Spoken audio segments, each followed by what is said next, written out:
Welcome to Everyday English, tempat termudah, tercepat, dan menyenangkan dalam belajar bahasa Inggris. My name is Arifin.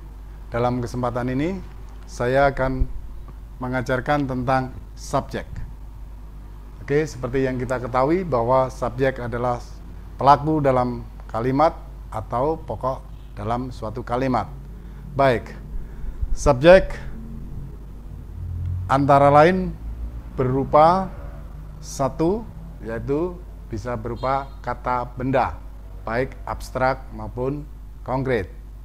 Yang kedua, pronoun. Pronoun yaitu kata ganti benda atau kata ganti orang. Yang ketiga, to, verb satu atau to plus kata kerja yang belum dapat tambahan apa-apa, jadi masih base verb atau masih kata kerja murni, yaitu to verb 1. Yang berikutnya, gerund. Apa itu gerund? Yaitu gerund adalah kata benda yang berasal dari kata kerja yang ditambah ing. Jadi kata kerja ditambah ing itu bisa diartikan gerund. Ya. Baik. So, kembali lagi saya jelaskan bahwa subjek itu terdiri dari kata benda, bisa berupa pronoun. Anda mungkin sudah tahu apa itu pronoun, kata ganti orang, yang antara lain adalah I, you, they, we. Ya, yang simpel dengan yang mudah Anda hafal adalah dengan I, DW, ya. I, you, they, we. Dan juga she, he, atau it. Untuk lebih jelas, itu bisa Anda pelajari di video master sebelumnya, yaitu dengan judul pronoun, ya. Next, to, verb 1. Jadi kata kerja pertama di depannya dikasih to, itu bisa menjadi subjek. Berikutnya gerund. Gerund, kembali lagi saya ingatkan, gerund adalah kata kerja yang dibendakan dengan cara menambah ing di belakangnya verb 1, ya. Jadi gerund juga bisa menjadi subjek. Oke, kembali lagi. Jadi subjek bisa kata benda, subjek bisa pronoun, subjek bisa berupa to, verb 1, dan subjek juga bisa berupa gerund. Oke, well, next kita lihat contohnya. Number 1, English is an international language. English dalam hal ini artinya adalah bahasa Inggris. English is an international language. Bahasa Inggris itu bahasa internasional. Itu yang kaitannya dengan kata benda, ya. Jadi semua kata benda bisa Anda jadikan subjek untuk mengawali suatu kalimat. Jadi sekarang di sekitar Anda ada benda, Anda bisa berlatih membuat kalimat. Contohnya ada buku di sekitar Anda, mungkin the book is red. Jadi semua kata benda bisa dijadikan subjek. Well, next, pronoun. Kita lihat contoh yang kedua. We are studying English now. We are studying English now. Jadi semua pronoun bisa menjadi subjek. Oke, jadi mungkin kali ini apa yang Anda sudah pelajari, mungkin subjek yang Anda tahu cuma I, you, they, we, atau she, he, atau it. Padahal subjek bisa berupa seperti ini tadi. Well, next, number 3, to speak English we need much practice. To speak English we need much practice. Untuk berbicara bahasa Inggris kita membutuhkan banyak latihan. Jadi semua kata kerja you bisa awali dengan to itu bisa menjadi subject. Ya. Contohnya to say is easy, to do is more difficult. Bicara itu gampang, tapi mengerjakan lebih sulit, ya. Oke. Jadi kembali lagi, untuk menghilangkan kebuntuan Anda, untuk mengatasi kebuntuan Anda dalam berbicara bahasa Inggris, ingatlah subjek. Awali kalimat Anda dengan selalu pakai subjek. Well, oke, next, number 4. Mister ingatkan lagi, subjek bisa berupa gerund. Apa itu gerund?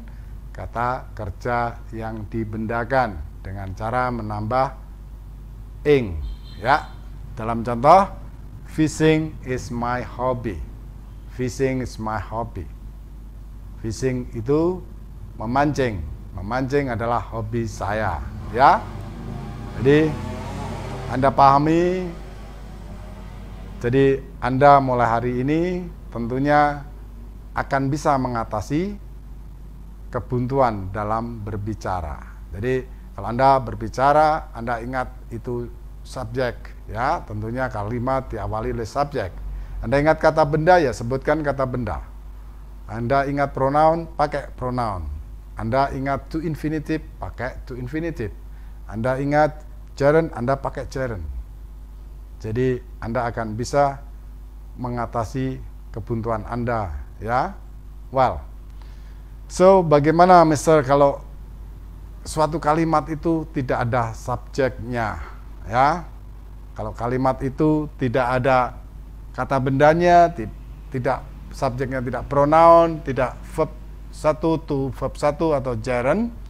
Kalau kalimat tidak ada subjeknya, Anda bisa menggantikan subjek dengan it atau the. Ya, Anda bisa gantikan it atau the. Oke. Well, look at here. Lihat di sini. Contohnya, it's nice to meet you. It's nice to meet you.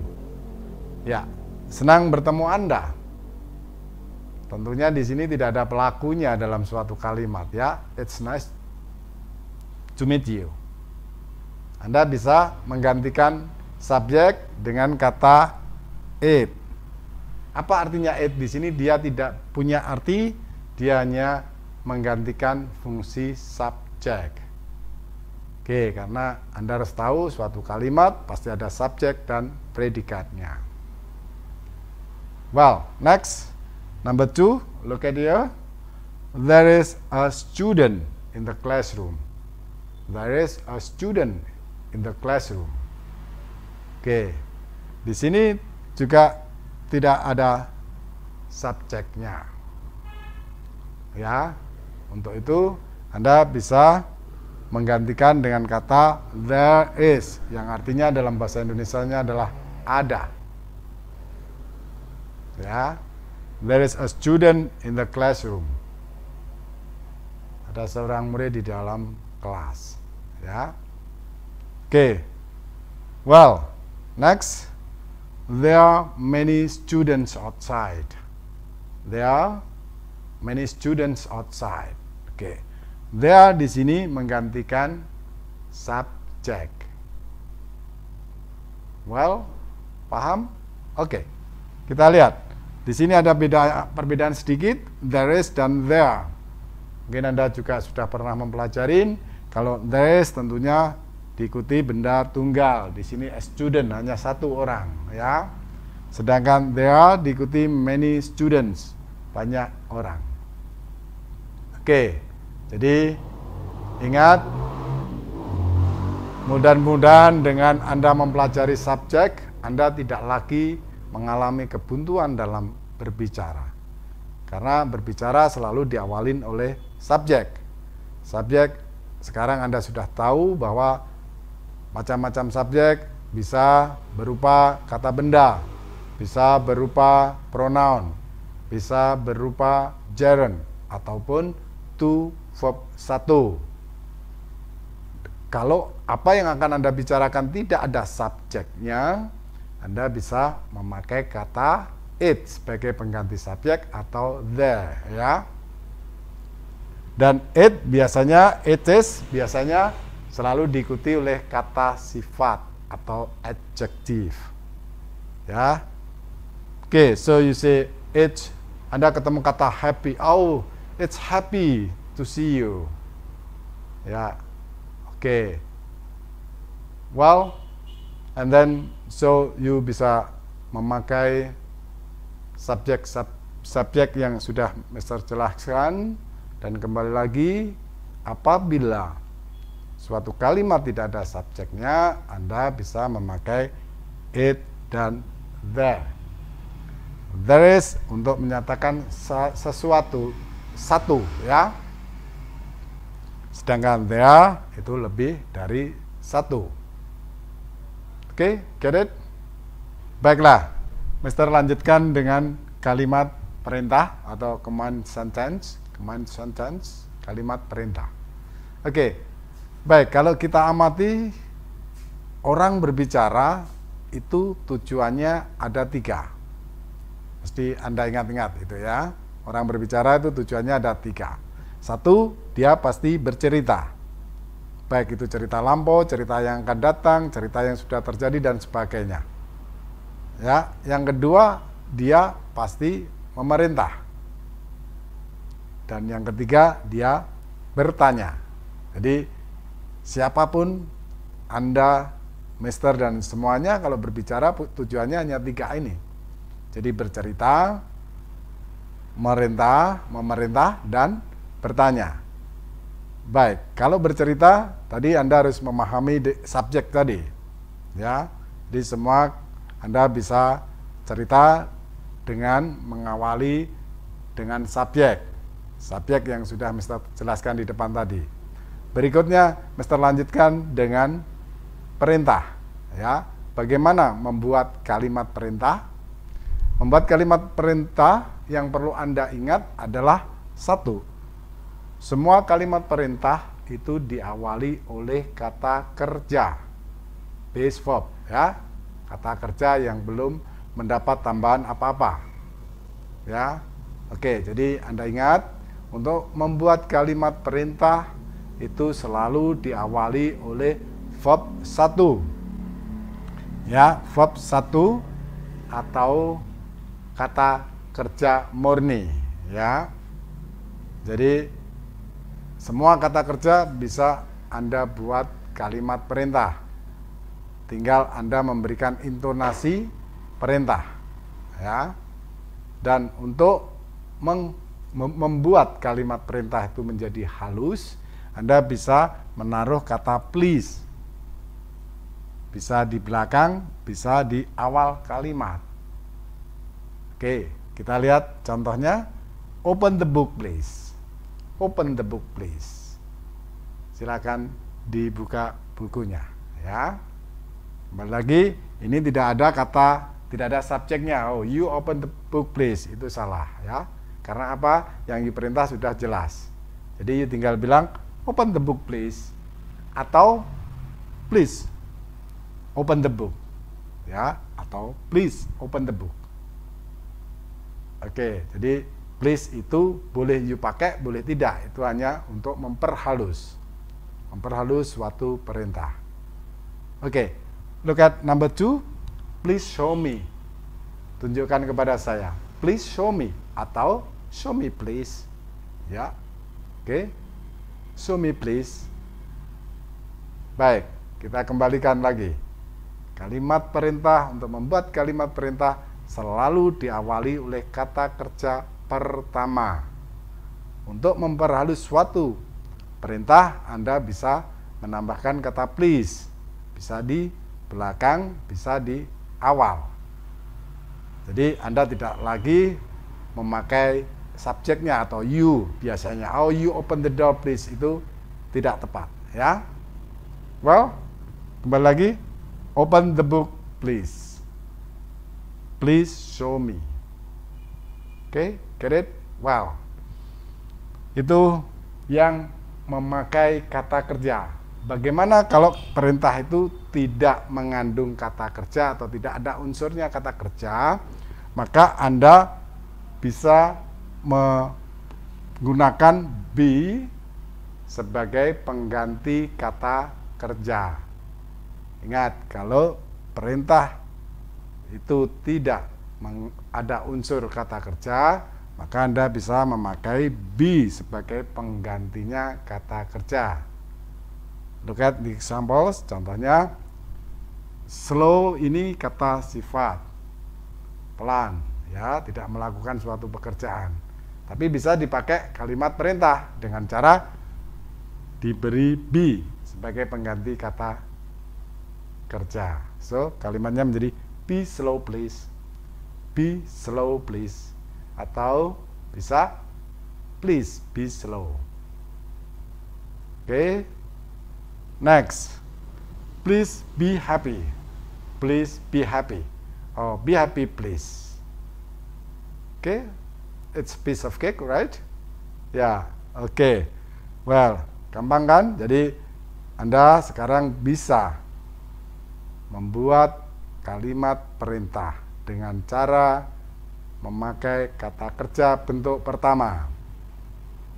Apabila kalimat perintahnya tidak ada unsur kata kerjanya, Anda bisa menggantikan kata kerja dengan be. Get it? Ya, jadi Anda bisa bilang, oh be careful, bisa bilang apa saja. Ya. Tapi kembali lagi, jangan Anda tambah dengan subjeknya, ya. Karena kalimat perintah harus diawali verb 1. Dan untuk memperhalus kalimat perintah, Anda bisa kasih please di akhir atau please di depan. Well, bagaimana kalau perintah itu merupakan perintah melarang? Biasanya kalau perintah itu kan menyuruh. Ini perintah melarang, itu Anda bisa pakai kata don't, artinya jangan. Don't, jangan, ya. Oke, terus berikutnya formasinya sama dengan ini. Ya, formasinya sama. Jadi kalau don't bisa langsung kata kerja, kalau tidak ada kata kerjanya berarti ya don't be.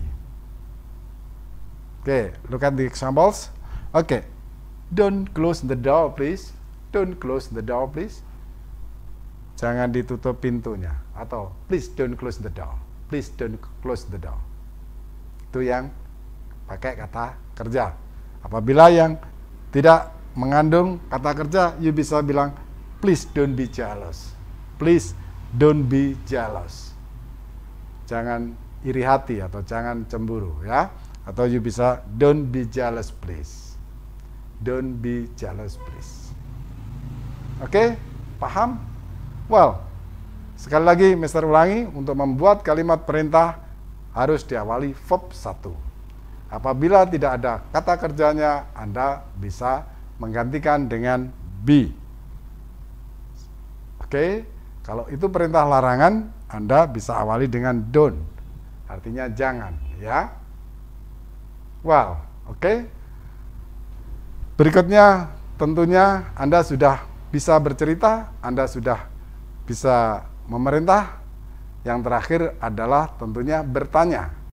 Baik, cara membuat kalimat tanya dalam bahasa Inggris adalah seperti ini. Jadi yang pertama, kalimat tanya yang dengan tujuan memperjelas. Jadi memperjelas, kalau dalam bahasa kita mungkin apakah, ya. Apakah? Contohnya, apakah Anda sudah makan? Apakah Anda, apakah, ya. Oke, well, jadi pertama adalah memperjelas. Caranya bagaimana? Caranya kalau Anda mau memperjelas suatu pertanyaan, Anda bisa mengawali dengan accelerate atau kata bantu, ya. Accelerate. Accelerate ada seperti ini. Ada accelerate to be, is, am, are. Ada was, were, ini untuk bentuk lampaunya.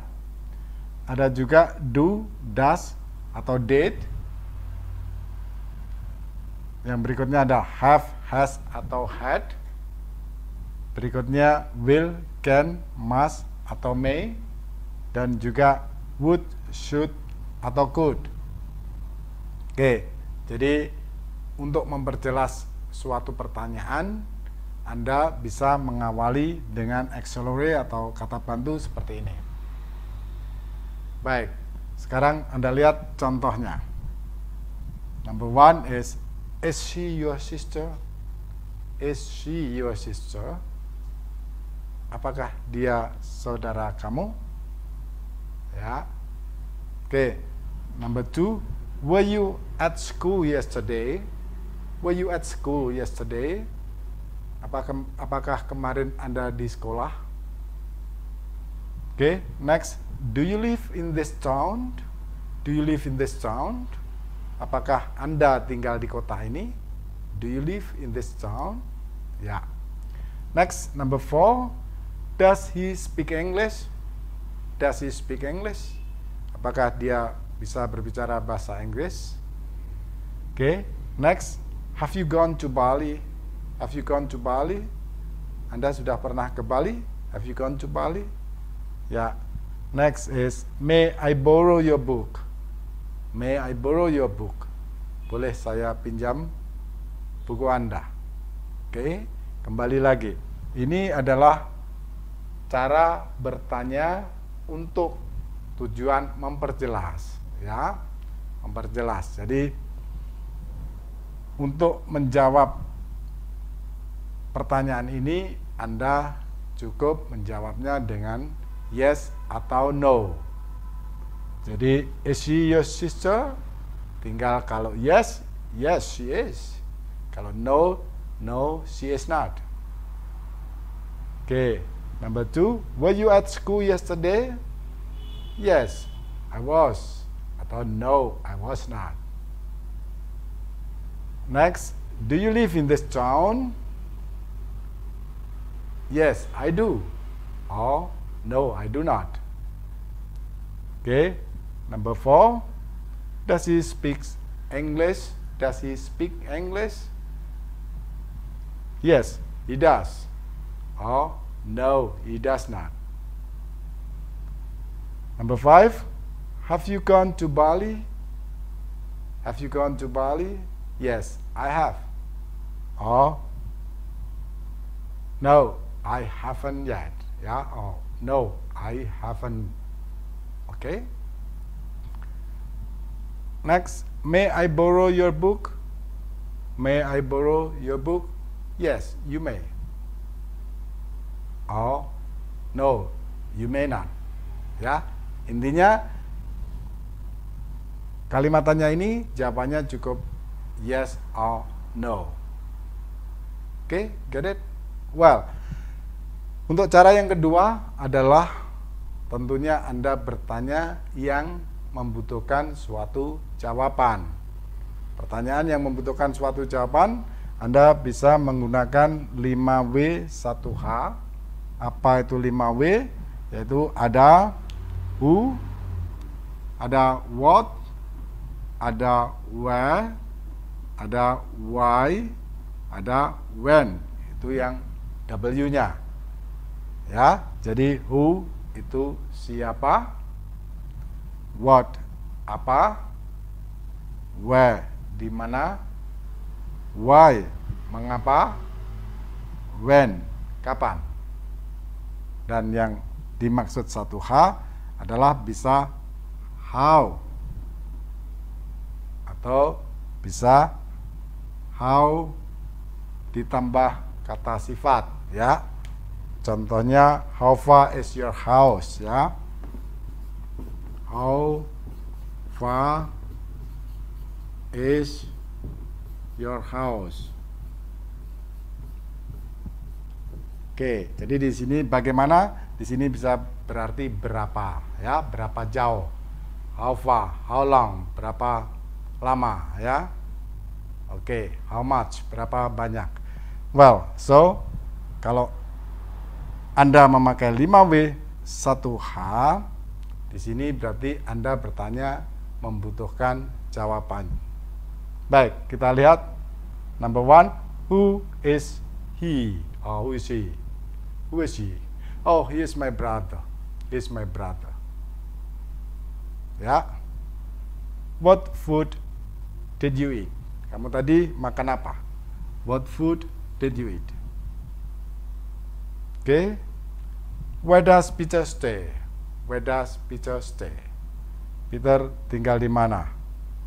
Itu berarti butuh jawaban, ya. Anda bisa menjawab dengan kata Peter stays in a hotel or he stays in a hotel, ya. Oke, next. Why will you go there? Why will you go there? Kenapa Anda mau pergi ke sana? Ya. Oke, next. When did Mary come? When did Mary come? Kapan Mary datang? Ya, Anda bisa jawab, oh, she came yesterday or she came just now. Intinya apa? Intinya pertanyaan ini harus dijawab, ya. Oke. Well, next untuk how, contohnya simple yang biasa setiap hari you pakai adalah how are you? How are you? Ya. Apa kabar? Atau Anda bisa bicara dengan kata how did you come here? How did you come here? Anda ke sini naik apa? Anda tadi ke sini naik apa? Berarti itu pertanyaan yang harus Anda jawab. Well, next, how far is your house? How far is your house from here? Mungkin rumah Anda berapa jauh dari sini?